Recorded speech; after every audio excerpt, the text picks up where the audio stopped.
చీకటితో వెలుగే చెప్పెను నేనున్నానని, ఓటమితో గెలుపే చెప్పెను నేనున్నానని. నేనున్నానని నీకేం కాదని, నిన్నటి రాతని మార్చేస్తానని.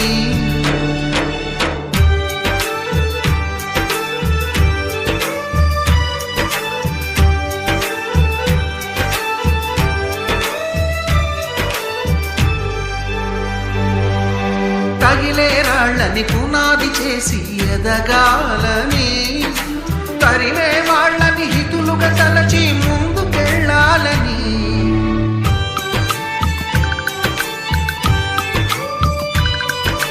కన్నుల నీటిని కలల సాగుకై వాడుకోవాలని, కాచే నిప్పుని ప్రమిదగా మలచి కాంతి పంచాలని.